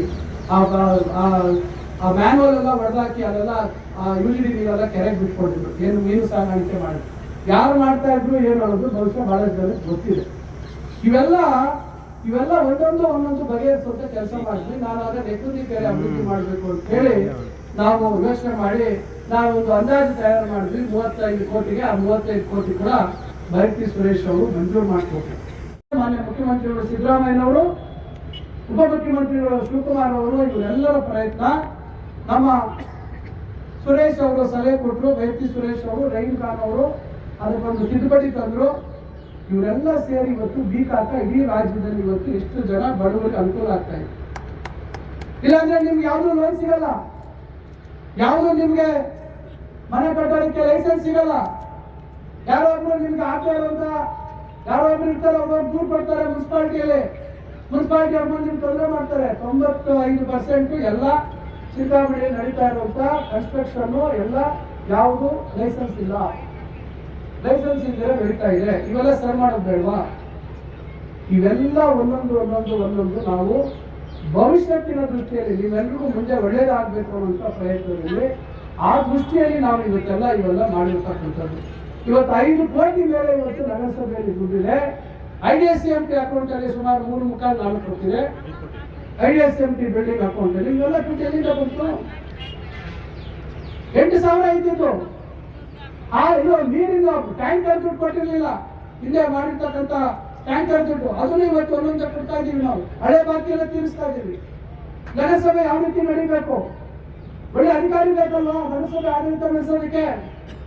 ಒಳ್ಳೆ ಅಧಿಕಾರಿ ಬಂದ್ರೆ ಅವ್ರಿಗೆ ಕಿರುಕುಳ, ಅವ್ರ ಮೇಲೆ ಆಪತ್ತು. ಹೌದು, ಒಬ್ಬ ವ್ಯಕ್ತಿ ಅಂದ್ಮೇಲೆ ಆ ಚರಂಡಿಗಳು ಒಂದು ರಸ್ತೆ ತಗೊಂಡ್ರೆ ಫುಲ್ ರಸ್ತೆ ತಗೊಂಡ್ರು, ತಾರ್ ರಸ್ತೆ ಹಾಕಿದ್ರೆ ಫುಲ್ ಹಾಕ್ಬೇಕು ಅಂತೇಳಿ ಅದನ್ನು ಮಾರ್ಪಾಟ್ ಮಾಡಿಸಿದ್ವಿ. ಯಾವುದು ಅವರು ಏನು 10 ಕೋಟಿ ವಿಶೇಷ ಅನುದಾನ ತಂದಿದ್ದೀವಿ ಅಂತ ಬಹುಶಃ ನಮ್ಮ ಮಾಧ್ಯಮ ಸ್ನೇಹಿತರು ಕೆಲವೆಲ್ಲ ಲೇಟಾಗಿ ಬಂದು ವಿಶೇಷವಾಗಿ 11 ಗಂಟೆಗೆ ಸ್ಪೆಷಲ್ ಮಾಧ್ಯಮ ಸುದ್ದಿಗೋಷ್ಠಿ ಕರೆದಿದ್ರು. ಅದರಿಂದ ಬಹುಶಃ ಅವೆಲ್ಲ ಹೇಳಿರ್ತಾರೆ, ನಾನು 10 ಕೋಟಿ ತಂದೆ ಭಕ್ತರಲ್ಲಿ ಹಸಿರುಕೆರೆ ಮಾಡಿದೆ ಅಂತ, ಅದೆಲ್ಲ ನಾನು ಹೇಳ್ತಾ ಇದ್ದೀನಿ. ನಗರೋತ್ಥಾನ 2022ರಲ್ಲಿ ಮಂಜೂರಾಯಿತು. ಅದಕ್ಕೆ ರಸ್ತೆಗಳನ್ನ ಗುಡಿಸಿದ್ರು. ಯಾವ ರೀತಿ ಗುಡಿಸಿದ್ರು ಅಂದ್ರೆ, ವಾರ್ಡ್ ನಂಬರ್ 14ರಲ್ಲಿ ಒಂದು 100 ಮೀಟರ್, ವಾರ್ಡ್ ನಂಬರ್ 22ರಲ್ಲಿ 100 ಮೀಟರ್, ವಾರ್ಡ್ ನಂಬರ್ 7ರಲ್ಲಿ 100 ಮೀಟರ್, ಈ ರೀತಿ ತುಂಡು ರಸ್ತೆಗಳನ್ನ ಗುರುತಿಸಿ ಟೆಂಡರ್ ಮಾಡಿದ್ರು. ಚುನಾವಣೆ ಮುಂಚಿತವಾಗಿ ಅದು ನಮ್ಮ ಅದೃಷ್ಟ ಅಂತ ಕಾಣ್ತದೆ. ಟೆಂಡರ್ ಅನ್ನ ತೆಗೆದುಕೊಂಡವರು ನನಗೆ ಗೊತ್ತಿದ್ರು. ಕೋಲಾರ ತಾಲೂಕಿನ ಯಲವಾರ ಸೊನ್ನೇಗೌಡ ಅಂತೇಳಿ ತಗೊಂಡಿದ್ರು. ಅವ್ರು ನಾನು ಕೇಳಿದ್ರು, ಚುನಾವಣೆ ಮುಂಚೆ ಇನ್ನೇನು 1-2 ದಿವಸ ಚುನಾವಣೆ ಘೋಷಣೆ ಆಗುತ್ತೆ, ಹಣ ಕೆಲಸ ಶುರು ಮಾಡಲ್ಲ ಅಂತ. ಇರಪ್ಪ, ಇನ್ನೊಂದು 2 ದಿವಸ ಚುನಾವಣೆ ಇದೆ, ಈಗ ಮಾಡಿ ಏನ್ ಮಾಡ್ತೀಯ, ನೀವು ಕೆಲಸನೂ ಮಾಡೋಕ್ಕಾಗಲ್ಲ ಅಂತ ಹೇಳಿದ್ರು. ಆಯ್ತು, ಚುನಾವಣೆ ಆಯ್ತು, ನೀವು ಫಲಿತಾಂಶ ನೀವು ಕೊಟ್ರಿ, ನಾನು ಶಾಸಕ ಆದೆ, ಮಂತ್ರಿ ಆದೆ, ನಾನೇ ಜಿಲ್ಲಾ ಮಂತ್ರಿ ಆದೆ. ಈಗ ನನ್ನ ಜವಾಬ್ದಾರಿ ಏನು? ದುಡ್ಡು ವ್ಯರ್ಥ ಆಗ್ಬಾರ್ದು, 20 ಕೋಟಿ ಚಿಲ್ಲರೆ ವ್ಯರ್ಥ ಆಗ್ಬಾರ್ದು, ಒಂದು ವ್ಯವಸ್ಥಿತವಾದ ಅಭಿವೃದ್ಧಿ ಆಗ್ಬೇಕು. ಮುಖ್ಯ ರಸ್ತೆಗಳೆಲ್ಲ ಹಾಳಾಗೋಗಿದೆ. ಸುಮಾರು 12-13 ವರ್ಷಗಳಿಂದ ಮಾಡಿರ್ತಕ್ಕಂಥ ರಸ್ತೆಗಳೆಲ್ಲ ಹಾಳಾಗೋಗಿದೆ. ಅದನ್ನೆಲ್ಲ ಸರಿಯಾದ ರೀತಿ ಮಾಡಬೇಕು ಅಂತ ಹೇಳಿ ನಾವು ಸುಮಾರು ಹಲವಾರು ಮೀಟಿಂಗ್ ಅನ್ನು ಮಾಡಿ ನಾವು ಸರ್ಕಾರಕ್ಕೆ ಪ್ರಸ್ತಾವನೆಯನ್ನು ಕೊಟ್ಟು ಮೊದಲು ಆಗಿರ್ತಕ್ಕಂಥ ಟೆಂಡರ್ ಅನ್ನ ಕ್ಯಾನ್ಸಲ್ ಮಾಡಿಸಿ ಆ ಗುತ್ತಿಗೆದಾರರ ಹತ್ರ ಕೂಡ ನಿರಕ್ಷೇಪಣಾ ಪತ್ರವನ್ನು ತಗೊಂಡು ಆ ಟೆಂಡರ್ ಎಲ್ಲ ಕ್ಯಾನ್ಸಲ್ ಮಾಡಿ ಆ ಪ್ರಕ್ರಿಯೆಗಳೆಲ್ಲ ಮಾಡಲಿಕ್ಕೆ ಸುಮಾರು ಸಮಯ ಆಯಿತು. ಏನೇನು ಮಾಡಬಹುದು, ಏನೇನು ಪರಿಕಲ್ಪನೆ ಇರಬಹುದು ಅಂತಕ್ಕಂಥದ್ದು. ಈ ರೀತಿ ನಾವು ಎಲ್ಲ ವ್ಯವಸ್ಥೆಯನ್ನ ಮತ್ತು ನಗರಕ್ಕೆ ನಾವು ಸ್ವಚ್ಛ ನಗರ ಅಂತ ಹೇಳಿ ನಾವು ಅದಕ್ಕೆ ಅವಾರ್ಡ್ ತಗೊಂಡಿದ್ವಿ. 2023ರ ಪರಿಸ್ಥಿತಿ ಏನಿತ್ತು? 10 ವರ್ಷಗಳ ಸ್ವಚ್ಛ ನಗರದ ಹೆಸರು ಎಲ್ಲೋಯ್ತು? ಇವೆಲ್ಲ ಒಂದೊಂದನ್ನು ನಾವು ಗಮನಿಸಬೇಕು. ನಗರೋತ್ಥಾನ ಯೋಜನೆಯಲ್ಲಿ ನಗರಕ್ಕೆ ಬೇಕಾದಂತ ಮೂಲಭೂತ ಸೌಲಭ್ಯ ಮಾಡಬೇಕು. ಭಕ್ತರಳ್ಳಿ ಅರಸಿನ ಕೆರೆಗೆ ಬೇರೆ ಅನುದಾನ ತರುವಂತದ್ದು ಅವಕಾಶ ಆಗ್ತಾ ಇತ್ತು. ಅದೇ 12 ಕೋಟಿ 13 ಕೋಟಿ ನಗರದಲ್ಲಿ ರಸ್ತೆಗಳು ಮಾಡುವಂತದ್ದಕ್ಕೆ ಉಪಯೋಗಿಸ್ಕೋಬಹುದಾಗಿದೆ. ಅದೇನು ಬರೀ ಚಿಂತಾಮಣಿಗೆ ಕೊಟ್ಟಿದ್ದಲ್ಲ, ನಮ್ಮ ಶಫೀಕುದ್ದೀನ್ವರೆಗೂ ನಾನು ಹೇಳ್ಬೇಕಾಗುತ್ತೆ. ನಗರೋತ್ಥಾನ ಯೋಜನೆ ಇಡೀ ರಾಜ್ಯದ ಯೋಜನೆ, ರಾಜ್ಯದ ಎಲ್ಲಾ ನಗರ ಸ್ಥಳೀಯ ಸಂಸ್ಥೆಗಳ ಯೋಜನೆ ಅದು. ಯಾಕಂದ್ರೆ ಏನೋ ವಿಶೇಷವಾಗಿ ಅನುದಾನ ತಂದಿರುವಂತದ್ದು ಲಿಸ್ಟ್ ನಾನು ಓದ್ತೀನಿ. ವಿಶೇಷ ಅನುದಾನ ಅನ್ನೋದಕ್ಕೆ ಒಂದು ಪಟ್ಟಿ ನಾನು ಓದ್ತೀನಿ. ಸುಮಾರು 6 ಕೋಟಿ ನಾನು ಯುಟಿಡಿಗೆ ಕರಂಪಲ್ಲಿ ಆಶ್ರಯ ಬಡಾವಣೆ, ತಿಮ್ಸಂದ್ರ ಮತ್ತು ಚೌಡರೆಡ್ಡಿಪಾಳ್ಯದಲ್ಲಿ ಒಳಚರಂಡಿನೇ ಇರಲಿಲ್ಲ.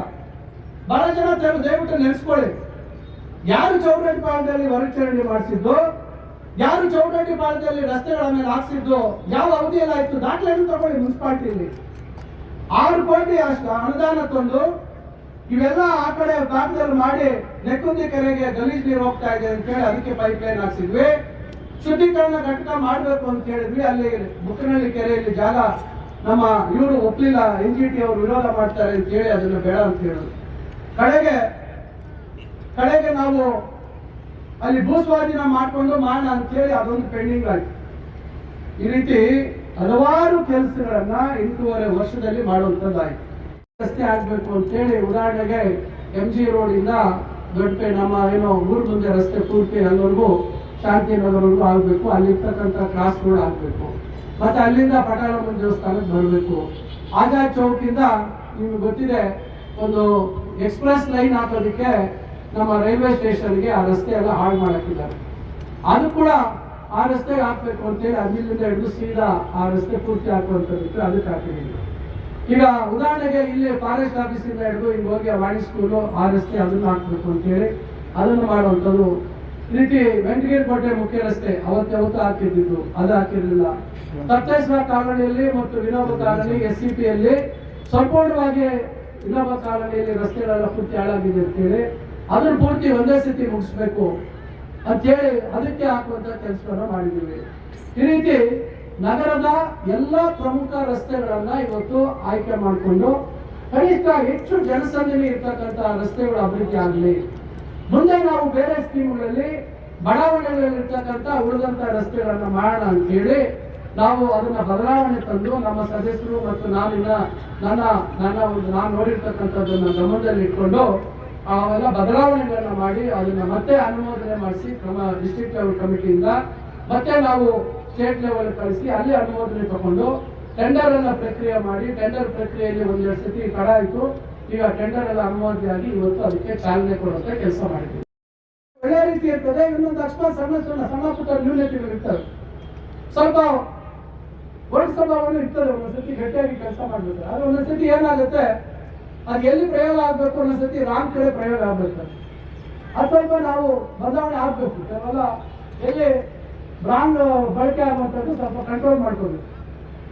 ಒಳ್ಳೆ ಕೆಲಸ ಮಾಡಿದ್ರೆ ಒಳ್ಳೇದೇ, ಆದ್ರೆ ಅಷ್ಟೇ ಜೊತೆಗೆ ಜನರ ಜೊತೆಯಲ್ಲಿ ಕೂಡ ನಾವು ಒಳ್ಳೆ ಸಂಬಂಧವನ್ನು ಇಟ್ಕೊಳ್ಳುವಂತ ಕೆಲಸ ಮಾಡಬೇಕು. ಈಗ ಅಂತ ಅಧಿಕಾರಿಗಳು ಇರುತ್ತೆ ಅದೇ ಕೆಲಸಕ್ಕೆ, ಅಲ್ಲೆಲ್ಲ UGD ಬ್ಲಾಕ್ ಆಯ್ತು ಅಂತ ಹೇಳಿ ಅಲ್ಲಿ ಏನಾದ್ರು ಮಾಡಿ ಯಾರಾದ್ರೂ ಏನಾದ್ರು ಅಲ್ಲಿ ಕಟ್ಟಿಯಲ್ಲಿ ಬರ್ಲಿಲ್ಲ ಅಥವಾ ಇನ್ನೊಂದು ಜೆಟ್ಟಿಂಗ್ ಮಿಷಿನ್ ಅಲ್ಲಿ ಬರ್ಲಿಲ್ಲ ಅಂದ್ರೆ ಹೋಯ್ತು, ಫೋಟೋ ತೆಗೆಯೋದು, ಕ್ರಮ ತಗೊಳ್ಳೋದು. ಯಾರಿಗೂ ಉತ್ತರ ಕೊಡೋದು, ನಾವು ಜನಗಳಿಗೆ ಉತ್ತರ ಕೊಡ್ಬೇಕು. ಒಂದೊಂದ್ ಕಡೆ UGD ಮ್ಯಾನುವಲ್ 15 ಅಡಿ 20 ಅಡಿ ಇದೆ. ಹೆಂಗೆ ಕೆಲಸ ಆಗ್ಬೇಕು ಈ ಊರಲ್ಲಿ? ಯಾವ ರೀತಿ ನಗರಸಭೆಯ ಕಾರ್ಮಿಕರು ಕೆಲಸ ಮಾಡ್ಬೇಕು ಹೇಳಿ? ಅವರು ಮನುಷ್ಯರಲ್ವಾ? ಅವ್ರಿಗೂ ಗೌರವವಾದಂತಹ ಒಂದು ಬದುಕಬೇಡವಾ? ಈ ರೀತಿಯಾಗಿ ಕಿರುಕುಳ ಕೊಡುವಂಥದ್ದು ಈ ರೀತಿ ಏನಾಗಿದೆ ಕೆಲವರಿಗೆ ಸಹಿಸ್ಕೊಳಕ್ ಆಗ್ತಾ ಇಲ್ಲ. ಆಗ್ತಾ ಇರ್ತಕ್ಕಂಥ ಬದಲಾವಣೆ ಸಹಿಸ್ಕೊಳಕ್ ಆಗ್ತಾ ಇಲ್ಲ. ಅದರಿಂದ ಅದರ ಸಾಮರ್ಥ್ಯ ಜಾಸ್ತಿ ಮಾಡಬೇಕು ಅಂತೇಳಿ ಒಂದು 350-400 ಮೀಟರ್ ಕೆಳಗಡೆ ನಾವು ಮತ್ತೊಂದು ಅದಕ್ಕೆ ದೊಡ್ಡದಾಗಿ ಡ್ಯಾಮ್ ತರ ಕಟ್ಟಬೇಕು. ಅದು ಇವೆರಡು ಒಂದೇ ಒಟ್ಟು ಮಾಡಬೇಕು. ಇರುವಂತ ಕೆರೆ ಕಟ್ಟೆನ ತೆಗೆದು ಆ ನೀರು ಈ ನೀರು ಒಟ್ಟಿಗೆ ಆದಾಗ ಸುಮಾರು 37 LPC 37 MLD ಇರುವಂತದನ್ನ ಸುಮಾರು 100 MLD ಅಂದ್ರೆ ಮಿಲಿಯನ್ ಲೀಟರ್ಸ್ ಪರ್ ಡೇ 100 MLDಗೆ ಸಾಮರ್ಥ್ಯ ಹೆಚ್ಚು ಮಾಡುವಂತದಕ್ಕೆ ನಾವು ಯೋಜನೆ ತಯಾರು ಮಾಡಿದ್ವಿ. ನಾನು ಸಣ್ಣ ನೀರಾವರಿ ಇಲಾಖೆಯಲ್ಲಿ ಅದರ ಮಂಜೂರಾತಿ ಪ್ರಯತ್ನ ಮಾಡ್ತಾ ಇದ್ದೇನೆ. ಅಲ್ಲಿ ಆಗಿಲ್ಲ ಅಂದ್ರೆ ನಾನು ವಿಶ್ವೇಶ್ವರಯ್ಯ ಜಲ ನಿಗಮದಲ್ಲಿ ಮುಂದೆ ಅದನ್ನ ಮಂಜೂರು ಮಾಡಿಸ್ಕೊಳ್ಳುವಂತ ಒಂದು ಪ್ರಯತ್ನ ನಾನು ಮಾಡ್ತಾ ಇದ್ದೀನಿ. ಇದು ಕುಡಿಯೋ ನೀರಿನ ಭವಿಷ್ಯತ್ತಿನ ದೃಷ್ಟಿಯಲ್ಲಿ ನಾವು ಚಿಂತಾಮಣಿ ಬೆಳವಣಿಗೆಯನ್ನ ಗಮನದಲ್ಲಿ ಇಟ್ಕೊಂಡು ಇದೆಲ್ಲ ದೊಡ್ಡದಾಗಿ ಮಾಡಬೇಕು, ನಾಳೆ ನೀರಿನ ಸಮಸ್ಯೆ ಆಗಬಾರ್ದು ಅಂತಕ್ಕಂಥ ದೂರದೃಷ್ಟಿ ಇಟ್ಕೊಂಡು ಮಾಡ್ತಾ ಇದ್ದೀವಿ. ಇವೆಲ್ಲ ಎಲ್ಲಿಂದ ಆಗ್ತಾ ಇದೆ? ಇವೆಲ್ಲ ಏನ್ ಬೇಕು? ಇವೆಲ್ಲ ನೀವು ಯೋಚನೆ ಮಾಡ್ಬೇಕು. ಇವೆಲ್ಲ ಯಾವ ರೀತಿ ಆಗ್ತಾ ಇದೆ ಅಂತಕ್ಕಂಥದ್ದನ್ನ ನೀವು ಗಮನಿಸಬೇಕು. ಇದರಲ್ಲಿ 12 ಕೋಟಿ ಜೊತೆಗೆ 3 ಕೋಟಿ ಪಾರ್ಕ್ಗಳಿಗೆ ಒಂದು 4-5 ಪಾರ್ಕ್ ಆಯ್ಕೆ ಮಾಡಿದ್ದೀವಿ. ಕನ್ಸಲ್ಟೆನ್ಸಿ ಏಜೆನ್ಸಿ ಅವರು ಡಿಸೈನ್ ಮಾಡ್ತಾ ಇದ್ದಾರೆ. ಅದನ್ನು ವಿಶೇಷವಾದಂತ ರೀತಿಯಲ್ಲಿ ಅಭಿವೃದ್ಧಿ ಮಾಡುವಂತ ಕೆಲಸ ಮಾಡ್ತೀವಿ.